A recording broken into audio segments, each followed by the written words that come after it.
여섯 번째 하이라이트, 최고이신 그분을 바라볼 때 우리들이 주님을 깊이 생각하고 바라보자, 이런 말씀을 함께 나누려고 합니다. 데이빗 플랫이라고 하는 사람이 레디컬 투게더라는 책에서 이런 말을 했습니다. 세상에 하나님의 영광을 드러내고 싶다면 주님의 말씀을 교회에서 전하는 모든 가르침의 핵심으로 삼아야 한다. 주님의 영광을 드러내기를 원한다면, 저는 오늘 여러분들에게 이렇게 말을 할 수 있을 것 같아요. 우리가 진짜 신앙생활을 잘 하려면, 우리들의 삶에서 하나님이 드러나는 삶을 살기를 원한다면 주님을 깊이 생각하고 주님을 바라보십시오. 오늘은 딱 이 이야기를 여러분들과 함께 나누려고 합니다.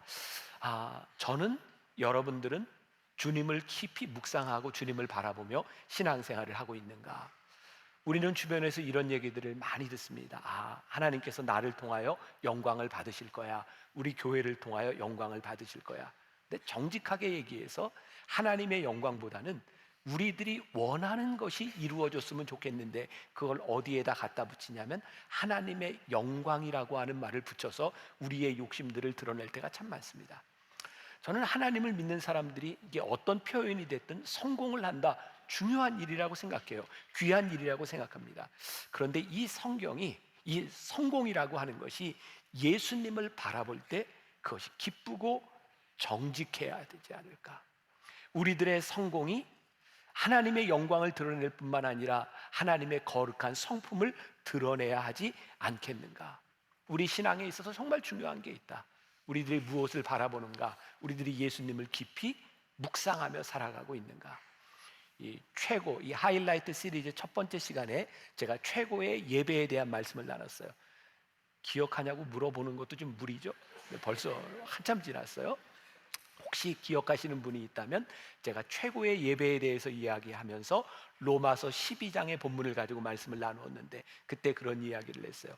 이 예배에 대한, 이 영적 예배라고 하는 것은 불특정 다수에게 이야기하는 것이 아니라 예배를 드리겠다고 모인 회중들에게, 믿는 사람들에게 어떻게 하면 영적 예배가 될 수 있을지를 이야기하고 있는 것이다. 오늘 이 히브리서의 본문이 그렇습니다. 이 말씀은 하나님을 믿지 않는 불특정 다수를 향해 하시는 말씀이 아닙니다. 오늘 이렇게 거룩한 형제들아 라고 이야기를 하고 있는데, 하나님을 믿겠다고 모인 무리, 거룩한 형제 자매들에게 이야기하고 있는 거예요. 여러분, 예수님을 깊이 생각하십시오. 히브리서를 여러분들이 읽다 보면 굉장히 독특한 표현들을 발견하게 되는데, 그게 뭐냐면 우리라고 하는 표현들과 뭐뭐 하자라고 하는 표현들이 참 많이 있습니다. 오늘 말씀이 그런 거예요. 우리 거룩한 형제자매 여러분, 예수님을 우리 깊이 생각하십시다. 왜 히브리서 기자는 이 예배 공동체에 이런 편지를 하고 있을까요? 예수님을 믿게 모인 그 공동체 안에 예수님을 깊이 생각하지 않고 예수를 믿는 무리들이 있었던 거예요. 예수님을 믿겠다고 모여 예배드리는 자들 가운데 거룩함을 상실한 사람들이 있었던 거예요. 정말 중요한 것은 오늘 우리들에게 어떤 일이 일어나고 있느냐, 여러분들의 형편이 어떠하냐에 대한 부분이 아니라, 우리들이 예수를 믿는다고 하는 것은 예수님을 믿고 예수님을 깊이 생각하는 거예요. 오늘 저와 여러분들에게 주는 도전입니다. 오늘 우리들의 삶의 한 자리 한 가운데서 우리는 예수님을 깊이 묵상하고 살아가는가? 요즘 교회에 보면 제가 종종 접하는데, 목사님 저 이름 바꿨어요. 이름을 바꾸는 계명하는 사람들을 봅니다. 이름을 바꿀 때는 이유가 여러 가지 있겠죠. 뭐 법적인 이유도 있을 거고, 내 이름이 마음에 들지 않을 경우도 있고, 좀 예쁜 이름을 가졌으면 좋겠다. 뭐 그게 잘못된 것은 아닌 것 같아요. 그런데 혹시 우리들이 이름을 바꾸는 이유들이 내 이름 때문에 내 인생이 잘못됐어 라고 생각하면서 혹시 장명소에 가서 이름을 바꾸면 잘 될 겁니다 라는 말을 따라 이름을 바꾸고 있다면, 그건 좀 다른 차원의 문제라고 생각하거든요. 여러분들은 여러분들 이름에 만족하세요? 알았어요. 네. 참 이럴 때 설교자는 참 뻘쭘하죠. 네, 물어봐도 대답도 없고. 네. 젊은 사람들은 잘 모를 수도 있어요. 한간에 유행이 됐던 말이 있죠. 저 김봉남이에요. 이거 기억나세요? 이게 앙드레 김이 어느 날 이제 아마 재판 관계에 대해서 본인의 실명을 이렇게 밝히게 되면서 있었던 일이에요. 앙드레 김, 그 패션으로 굉장히 유명했던 사람이 사실은 이름이 김봉남이었다. 그런 것 때문에 이렇게 많이 사람들이 이렇게 방송에서 이런 이야기를 했던 것 같아요. 근데 김봉남이라고 하는 이름이 객관적으로 좀 촌스럽죠. 패션 디자이너의 이름하고는 잘 안 어울리는 것 같아요. 그러나 그 이름 때문에 우리는 앙드레 김이라고 하는 사람이 일어났던 그의 업적을 폄하하지 않습니다. 이름이 어쨌든 그는 무언가를 이뤄놓은 사람인 거예요. 혹시 여러분들은 김병삼이라는 이름이 촌스러워요? 네. 저는 제 이름이 촌스럽다고 생각을 했었어요. 학교 다니면서 왜 내 이름을 병삼이라고 지었을까? 근데 언젠가 저희 어머님이 저에게 이런 이야기를 했죠. 저는 광산김씨인데 불꽃병자 돌림에 석삼자를 쓴 거예요. 근데 저희 어머니가 불꽃병자에 네가 좀 목사가 되었으면 좋겠다 해서 성부, 성자, 성령 삼위일체를 생각하면서 석삼자를 썼다. 그때부터 제 이름이 이렇게 촌스럽다고 느껴지기는 했지만 그렇게 창피하다고 생각해 본 적은 없는 것 같아요. 어제 그제구나 우리 교회 어떤 소그룹 모임에 갔더니 저한테 질문을 하는데 그런 질문을 하더라고요. 혹시 목사님은 이름이 촌스러워서 울어본 경험이 있으신가요? 이렇게 물어본 경험은 없었던 것 같아요. 자, 이름은 우리들에게 주어진 거예요. 근데 진짜 중요한 것은 주어진 이름이 아니라 우리가 어떤 인격으로 살아가느냐에 대한 부분이겠죠. 대개 우리들이 불만족스러운 우리 형편이나 이름을 가지고 장명소에 가면 장명소에 이름을 지어주는 사람들은 쉽게 얘기합니다. 이름을 바꿔보세요. 좋은 이름으로. 그 사람들은 절대로 당신의 삶의 태도를 바꾸십시오 라고 말하지 않습니다. 지난해에 제가 설교를 하면서 인용했던 분 중에 세상을 떠난 이어령 선생님, 그리고 제가 정필도 목사님 이야기를 한 적이 있어요. 제가 말씀을 준비하다 갑자기 생각이 났어요. 어령, 아니 남자 이름이 어령이 뭡니까? 이건 병삼보다 더 촌스럽잖아요. 어령, 어렸을 때 그 이름을 불렀을 거 생각해 보세요. 공감 안 하세요? 또 정필도 목사님, 저 수영로 교회 개척한 아주 유명한 목사님인데 필도가 뭡니까? 그런데 그분 어령, 필도라고 하는 이름이 촌스럽다고 느껴지기는 하지만 우리는 그분이 살았던 그분의 삶의 인격들을 바라보며 사실은 인격이 이름을 빛나게 하고 있는 것을 우리들이 알게 되죠. 하나님을 믿는 우리들에게 주어진 이름, 우리들에게 주어진 삶, 우리들에게 주어진 환경에 대한 부분이 아니라 우리들이 예수님을 깊이 생각하고 주님을 묵상하고 그 묵상함으로 인하여 우리들의 삶의 태도가 바뀌어지고 믿음을 가지고 살아가는가, 이것이 훨씬 더 중요한 일이라는 거죠. 사람들이 어려움을 당하면 예수 믿지 않는 사람들, 무당들을 찾아가기도 하죠. 혹시 여러분들도 가끔 찾아가세요? 무당들이 되게 무속인들이 그런 이야기를 하죠. 애기 끼었어, 굿해야 돼, 굿. 그리고 이제 돈을 내고 굿을 합니다. 어떤 무속인도 저는 어디에서도 그런 얘기를 들어본 적이 없어요. 당신이 어려운 시기를 지나가니 견디십시오. 이것은 당신의 책임이니 책임을 지고 사십시오. 어떤 무속인도 그렇게 이야기하지 않습니다. 우리가 예수를 바라보고 예수를 깊이 생각할 때 예수님은 우리의 내면을 들여다보게 하시고 우리들이 하나님 앞에서 어떻게 살아가야 될지를 보게 하세요. 오늘 말씀 가운데 거룩한 형제 여러분, 오늘 본문이 이렇게 표현을 하고 있어요. 그러므로 함께 하늘의 부르심을 받은 거룩한 형제들아. 거룩한 형제 여러분. 근데 이 사람들이 어떤 사람이에요? 같이 하늘의 부르심을 받은 사람들. 우리가 거룩한 이유는 내가 거룩하기 때문이 아니라 하나님이 우리를 거룩하게 부르셨기 때문에 거룩하게 부르심을 받은 우리들이 무엇을 해야 하냐면 예수님을 깊이 생각해야 된다. 예수님을 깊이 생각하며 거룩한 우리들의 삶의 욕망이 무엇인지, 우리들의 삶의 거룩한 사명이 무엇인지, 우리들이 살아가는 삶의 동기를 분명히 생각해 보라. 저는 굉장히 중요한 기준이 있다고 생각해요. 우리는 어떤 사람들이 행하는 행동을 바라보는데 우리들에게 진짜 중요한 것은 예수님을 깊이 묵상할 때에 우리들의 삶에 주는 그 행동의 동기가 훨씬 더 중요하다. 예수님의 모습을 보면서 우리들이 참 이해하기 힘든 것 중에 하나가, 예수님이 성전을 정화하시면서 성전에서 물건 파는 자들의 물건을 다 엎으시고 채찍을 드셨던 분노하는 예수님이었죠. 근데 여러분들이 이런 얘기 많이 들어봤을 거예요. 근데 예수님의 분노를 우리는 뭐라고 얘기하냐면 거룩한 분노다, 이렇게 얘기를 합니다. 어떤 사람이 화를 내는데 그게 화로 끝날 수도 있고 그것이 거룩한 분노가 될 수도 있는 거야. 그 기준이 뭘까요? 행동이 아니라 동기에 있는 거죠. 예수님께서 화를 내셨던 동기는 그 성전에서 물건 파는 자들을 바라보면서 그들이 성전에서 장사를 하고 있다, 하나님 아버지의 집을 더럽히고 있다라고 하는 그 동기 때문에 예수님이 화를 내셨을 때 그 화는 거룩하다고 이야기를 하고 있는 거예요. 예를 들어서 우리 안중근 의사, 혹시 여러분들 살인자 안중근 이렇게 얘기하나요? 안중근 의사 이렇게 얘기하나요? 똑같이 사람을 죽였지만 그가 사람을 죽인 동기가 어디 있느냐를 보고 있는 거죠.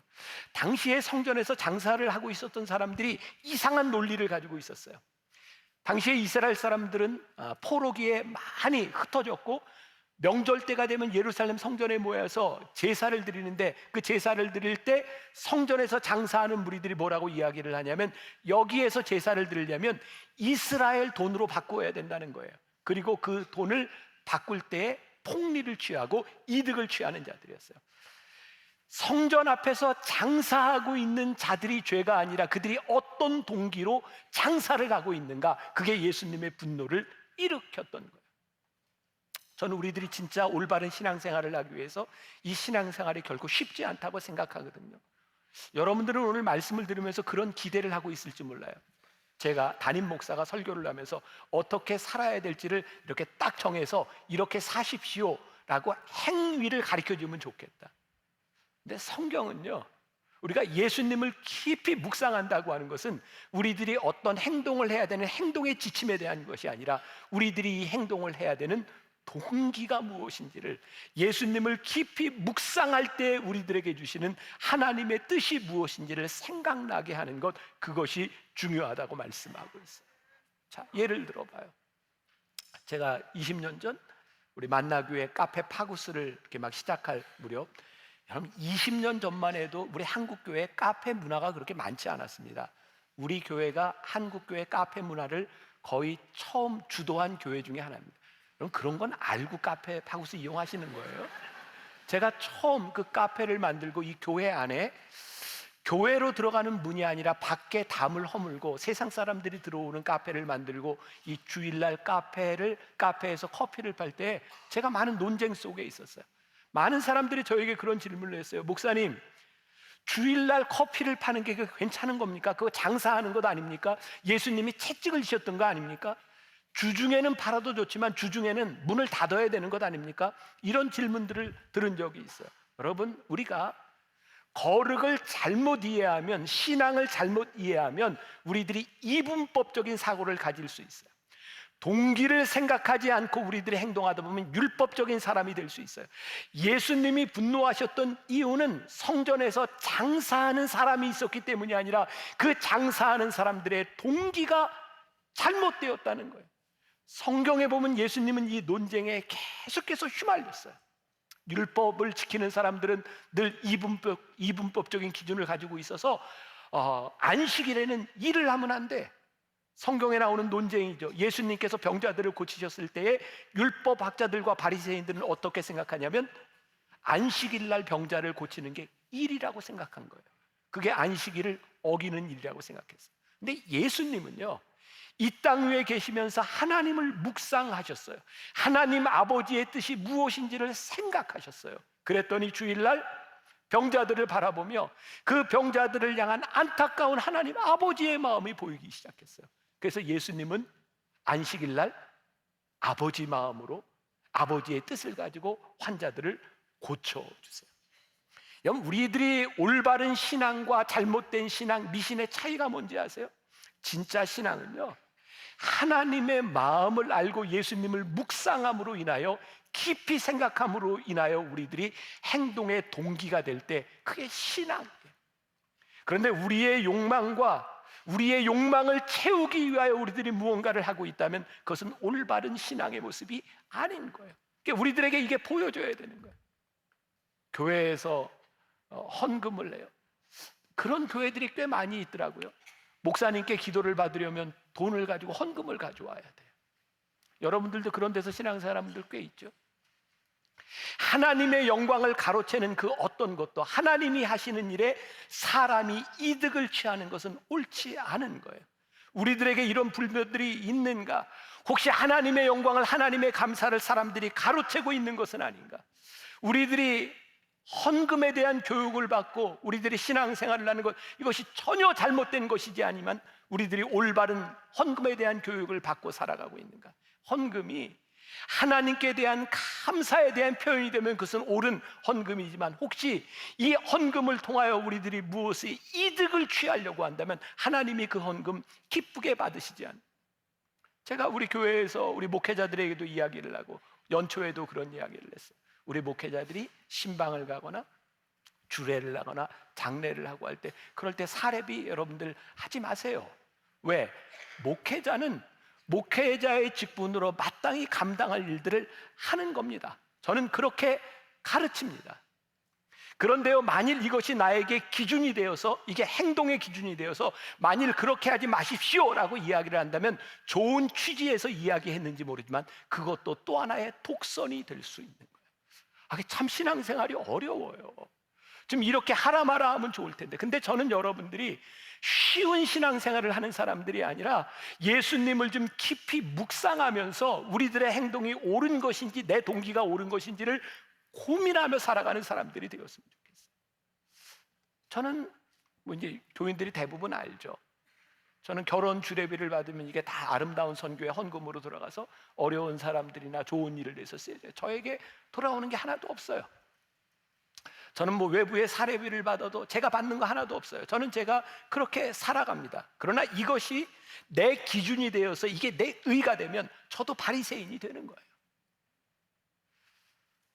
오래전이죠. 저희 교회 권사님 중에 한 분이 피를 토하고 쓰러지셨던, 폐암 걸렸던 권사님이 있어요. 그분이 저에게 아들 주례를 앞두고 그분이 쓰러지셨고, 그분이 그 아픈 와중에 저한테 아들 주례를 해달라고 저에게 주례비를 가지고 오셨어요. 권사님, 이거 저 안 주셔도 돼요. 제가 알아서 잘 할 거예요. 근데 그 권사님이 저에게 이렇게 얘기했어요. 목사님, 제가 목사님 얼마나 좋아하는지 알죠? 이게 제가 목사님에게 드리는 마지막 선물일 수 있어요. 받아주세요. 제가 그거 받았어요. 저에게 그건 돈이 아니었어요. 그분의 마음과 그분의 동기가 무엇인지, 하나님이 무엇을 기뻐하시는지, 우리가 예수님을 깊이 묵상할 때 우리는 이분법적인 삶을 살지 않아요. 제가 요즘 제일 좋아하는 게, 예수 믿는 우리들이 내가 그어놓은 선 안에 갇힌 사람들이 아니라 하나님의 마음으로 선을 좀 이렇게 들락날락 할 수 있는 사람이 되었으면 좋겠다. 하나님의 마음이 좀 보이는 사람들이 되었으면 좋겠다. 몇 년 전이에요. 제가 어디에서 편지를 하나 받았는데, 저쪽 영동 지역의 어떤 마을에 정말 감 농사가 너무 잘 됐는데 풍년이 들어서 그 감값이 폭락하면서 다 갈아엎어야 될 그런 상황이 되었고, 거기는 이제 꽃감을 많이 만드는 곳이었는데 다 버려야 되는 상황이었어요. 제가 그때 추수감사절로 기억해요. 여러분들 중에 기억하는 분이 있는지 모르겠어요. 제가 주일날 감 장사했잖아요. 여러분, 이 감 다 사세요. 우리가 저 지방에 있는 감을 다 사줍시다. 주일날 감 팔았어요. 다 팔렸어요. 별로 안 좋아하세요. 다 팔렸어요. 다 팔렸어요. 얼마나 제가 장사를 잘하는지. 누군가 주일날 목사님 그 설교하면서 뭔 장사를 합니까? 그렇게 욕할지 모르지만 저에게 보였던 것은 그 지역에 있는 사람들의 마음이었고, 추수감사절에 우리 교인들이 그 교회와 그 지방을 살리면 좋겠다. 나는 하나님이 기뻐하셨을 것이라고 생각합니다. 우리들이 예수님을 깊이 생각할 때 우리들에게 주시는 마음들이 무엇인지가 우리들에게 들어오기 시작할 때, 거룩한 형제자매 여러분, 우리들이 하늘나라의 백성으로 우리들이 부르심을 받았는데 우리들이 예수님을 깊이 생각하면 좋겠습니다. 자, NIV 영어 성경을 읽다 보니까 예수를 깊이 생각하십시오가 이렇게 표현이 되어 있더라고요. Fix your thoughts on Jesus. 당신의 생각을 예수께 집중하십시오. 당신의 생각을 예수님께 고정하십시오. 저에게는 이 말씀이 이렇게 묵상이 되었어요. 그렇구나.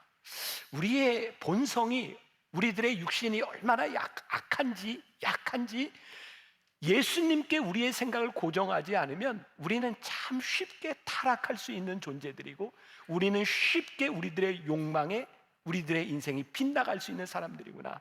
사랑하는 형제자매 여러분, 예수님을 깊이 생각하십시오. 그분의 여러분들의 생각을 고정하십시오. 그러면 여러분들에게 하늘나라가 보일 것입니다. 하나님께서 우리를 하늘나라의 백성으로 부르셨습니다. 예수님을 깊이 묵상하기 시작할 때 우리들에게 보이지 않던 것이 보이게 될 것입니다. 아, 이게 소망이구나. 우리들에게 보이지 않던 것이 보이는 것, 예수님을 깊이 묵상할 때 우리들에게 잡히는 것, 이것이 우리들에게 소망이구나. 시편 62편 5절에 보니까 나의 영혼아 잠잠히 하나님만 바라라. 무릇 나의 소망이 그로부터 나오는도다. 하나님을 바랄 때 그분에게서 우리들에게 소망이 나오는구나. 여러분들 하나님의 음성 잘 묵상하고 계세요? 매일 성경을 읽는 거 그거 아무것도 아닌 것 같아요. 여러분 놓친 분이 있다면 다시 시작하세요. 하루를 여러분들이 말씀을 읽으며 여러분들의 생각을 말씀에 고정시키기 시작할 때 우리들에게서 뭐가 나와요? 소망이 나온다. 예수님을 깊이 생각할 때 형제 자매들이 얻을 수 있는 힘이 있다고. 믿음, 우리들이 이런 표현을 씁니다. 믿음이 생기면 내가 뭔가 좀 할 수 있어요. 믿음이 생기면. 이런 표현 가운데는 어느 날 믿음이 딱 우리들에게 와서 믿음이 훅 들어오면 우리들이 능력 있는 삶을 살 것 같아요. 근데 믿음은 그렇게 어느 날 훅 들어오는 일회적인 사건이 아니라 우리들의 삶에서 어떻게 믿음을 가지고 살아가느냐구나. 지난주에 제가 마태복음 14장에 예수님께서 풍랑이 있는 그 갈릴리 바닷가에서 베드로에게 걸어오라 라고 말씀하셨고, 베드로가 풍랑을 보고 물에 빠져가는 것, 그리고 예수님께서 건져주셨던 것을 이야기했어요. 기억나는 분이 있는지 모르겠어요. 근데 그때 예수님께서 베드로에게 이렇게 얘기합니다. 믿음이 작은 자여 왜 의심하였느냐. 베드로가요 예수님을 바라볼 때 믿음으로 물 위를 걸었는데, 베드로가 풍랑을 볼 때 예수님이 베드로에게 뭐라고 말씀하시면 믿음이 작은 자요. 아, 예수님을 바라볼 때 믿음이고 예수님을 바라보지 않으면 우리들이 믿음이 적은 자들, 믿음이 작은 자들이 되는구나. 예수님을 향해 우리의 시선이 고정할 때 우리들이 믿음의 삶을 살아가는데, 예수님을 바라보지 않을 때 믿음 없는 삶을 우리들이 살아가는구나. 그리고 말씀을 묵상하다가 그 NIV 성경에 fix on이라고 하는 그 영어 단어에 제가 꽂혔어요. fix on. 이 단어가 굉장히 의지적인, 능동적인, 우리가 예수님 앞에 시선을 고정하기 위해서는 우리들이 뭔가 의지가 필요하구나, 노력이 필요하구나, 우리들이 땀 흘려야 되는 것이구나, 우리들이 긴장해야 되는 것이구나. 예수님을 바라보고 사는 거 그렇게 쉬운 일이 아니구나. 예수님을 바라보기 시작할 때 우리들에게 주시는 굉장히 놀라운 특권이 있죠. 예수님을 바라보면 내 삶에 내가 가지고 있는 그런 근거들에 함몰되지 않아요. 주님이 보여요. 제가 이 말씀을 준비하다 보았던 책 중에 피터 언더우드가 쓴 First Mover라는 책에 보면 아주 재밌는 이야기가 나와요. 김일성 우상화에 대한 이야기가 나오는데 1958년 6.25 이후에 북한은 우리나라보다 훨씬 더 잘 살았습니다. 1958년도에 북한이 자기들의 힘으로 트랙터를 만듭니다. 우리나라에서는 생각도 못했던 일입니다. 그때 김일성 앞에서 처음으로 북한 기술로 만든 트랙터를 이제 시연을 합니다. 그리고 시동을 걸고 딱 트랙터를 운행을 했는데 글쎄 그 트랙터가 앞으로 안 가고 뒤로 갔답니다. 이게 이제 책에 나오는 이야기예요. 그런데 김일성이 눈물을 글썽이면서 이렇게 얘기했다. 이게 우리 손으로 만든 첫 번째 트랙터다. 뒤로 가더라도 가기만 하면 됐다. 그리고 칭찬을 했다는 거야. 이 퍼스트 무버라는 책에서 이렇게 얘기합니다. 아니, 트랙터가 북한에서 처음 만든 것도 아니고 당시에 중진국에서는 어디에서나 만들 수 있는 트랙터인데, 앞으로 가는 트랙터를 만들고 좀 기술 이전을 하든지 도움을 받든지 해서 제대로 된 트랙터를 만드는 게 옳지, 우리 기술로 만들었으니 뒤로 가도 좋다, 이게 무슨 이야기냐는. 근데 우리나라에도 그런 일이 많았다는 거예요. 1970년대 안 되면 되게 하라, 그러면서 뭐 기술 선진 뭐 이런 거 얘기하면서, 이 책에 보면 또 그런 얘기가 나와요. KTX 산천을 처음 만들었을 때 그 산천을 도입하는데, 그게 우리 기술로 만든 우리의 기차라고 얘기했는데 그게 잘 갈지에 대한 믿음이 없었다는 거예요. 이 책에서 얘기하는 거예요. 왜 그러냐는 거예요. 우리가 하나님을 바라보며 하나님을 믿으며 살아갈 때 우리의 자존심을 내려놓고, 하나님 도와주세요, 하나님 제가 주님을 바라보며 제가 무릎을 꿇습니다, 저와 동행해 주세요. 예수님께 우리들의 시선이 고정되고 예수님을 바라볼 때 우리들은 더 이상 우리의 능력으로 살아가는 것이 아니라 우리와 함께 하시는 하나님이 우리들 눈 가운데 보이기 시작하는 거예요. 오늘 여러분들에게 도전하고 싶은 거예요. 요즘 저에게는 왜 자꾸 우리 교인들 가운데, 물론 지금 이렇게 기쁘고 즐거운 때를 지나가는 분도 있고 어렵고 힘든 때를 지나가는 분들도 있겠지만, 글쎄 뭐 좋은 때를 지나는 사람은 그냥 아무 얘기도 안 하고 혼자 좋아하는 것 같아요. 근데 힘든 분들은 이야기를 하니까 더 많아 보이는 것 같아요. 목사님 힘들어요, 어려운 때를 지나가고 있어요. 오늘도 로비에서 몇 분들 함께 그런 기도를 했어요. 그래서 자꾸 이렇게 몇 주 동안 계속해서 이렇게 위로하는 말씀을 이렇게 전하게 되는지 모르겠어요. 예수님을 바라볼 때 우리들에게 보이는 거, 제 묵상을 좀 나눠볼까요? 저는 이번 주를 지나면서 저도 조금 힘든 시간을 지나가고 있어요. 또 궁금하죠? 네, 그냥 힘들다, 그냥 그렇게만 하시면 돼. 힘들어요. 근데 저에게 오늘 예수님을 묵상하고 참 신기하죠. 힘들면 묵상이 돼요. 목사라 그런 거, 여러분들은 어떠세요? 힘들면 예수님 생각하게 되잖아요. 하나님 생각하게 되잖아요. 근데 하나님이 저에게 주시는 위로가 뭐냐면, 야, 생각해봐라, 또 이전에도 다 하나님이 함께 하셨잖아. 그러고 보니까 지금 제가 조금 힘든 시간들을 지나가는데, 하나님이 또 나에게 간증거리를 주시겠구나. 저에게 믿음과 소망이 생겨요. 잠잠히 하나님만 바라라. 내 소망이 어디에서 나는지, 예수님을 바라볼 때 나에게 주시는 소망이구나. 이게 이번 주간에 저에게 주신 말씀이에요. 제가 수년 전에 우리 청년들, 우리 교인들과 함께 아프리카에 단기 선교를 갔을 때요, 12월에 아프리카를 가보긴 처음이었는데 케냐에 딱 비행기를 타고 내렸는데, 저는 아프리카 날씨가 그렇게 좋은지 몰랐어요. 한 18도 평균, 너무 좋은 날씨. 나이로비에 내려서 이제 하루를 이제 쉬고 이제 청년들과 함께 우물 파러 가는 거예요. 이제 우물 파러 가게 되면 굉장히 더운 곳으로 가는데, 비행기를 타고 12시간 비포장 도로를 지나서 이제 우물을 파러 가게 되는 거예요. 하루의 시간이 남았어요.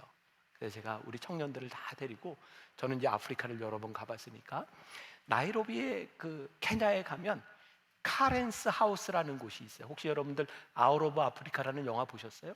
한번 보여줘 보세요. 저기 로버트 레드포드하고 메릴 스트립 나오는 영화인데 보신 적 있어요? 굉장히 지루한 영화죠. 저 영화 진짜 지루해요. 아무튼 아름다운 아프리카의 풍경이 쫙 펼쳐지는데 정말 지루해요. 근데 평화롭고 아름다운, 아마 제 기억에 모차르트인가 그 아마 이 클라리넷 뭐 이런 음악이 많이 나왔던, 아무튼 음악과 평안함만 느껴지는 지루한 영화였어요. 근데 저기에 영화를 찍었던 배경이 되는 데가 카렌스 하우스라는 데가 있어요. 제가 거기를 알았기 때문에 우리 청년들을 데리고 갔어요. 카렌스 하우스. 아프리카의 저런 유럽풍의 저게 카페도 있고 커피 농장도 있고 한 카렌스 하우스입니다.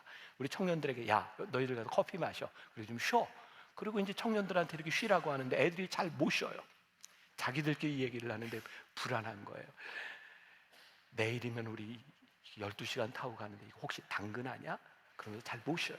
한 청년이 저에게 와서 이렇게 묻더라고요. 목사님, 당근이죠? 제가 그랬어요. 그래, 당근이야. 근데 너희들에게 주어진 이 좋은 시간을 잘 즐겨. 내일이면 너희들이 힘든 시간을 지나가는데 그때도 잘 감당해. 저에게 떠오른 말씀이 하나 있었어요. 전도서 7장 14절 같이 봅시다. 형통한 날에는 기뻐하고 곤고한 날에는 되돌아보아라.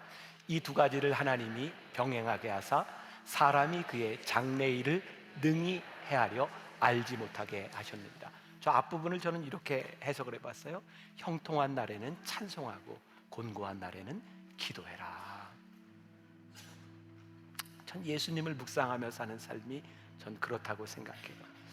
여러분들 가운데는 형통한 날을 지나가는 사람이 있어요. 주님을 묵상하며 찬송하세요. 그리고 형통한 날, 곤고한 날을 준비하세요.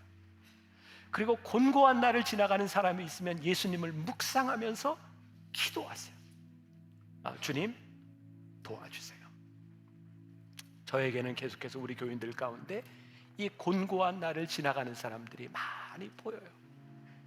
그래서 계속 기도하게 돼요. 하나님 도와주세요. 하나님 도와주세요. 우리의 거룩함, 예수님을 바라보며 우리의 시선을 예수님께 집중하며 우리들의 삶의 동기가 이 어려운 때를 어떻게 지나가고 이 기쁜 날을 우리들이 어떻게 지나가고 감사한 날을 우리들이 어떻게 지나가고 예수님을 깊이 묵상하며 하나님의 나라가 우리들 눈에 보여서 하나님 앞에 부끄럽지 않은 삶을 살아가는 것, 저는 그게 우리 인생의 최고의 삶이라고 저는 믿습니다. 사랑하는 여러분, 예수님을 깊이 묵상하며 예수님을 바라보며 여러분들 눈에 보이는 것, 여러분들이 붙잡아야 될 것을 붙들고 나아가는 여러분들이 되시기를 주님의 이름으로 간절히 축원합니다. 우리 아까 불렀던 찬양이죠. 왜 나만 겪는 고난이냐고 우리 함께 찬양합시다.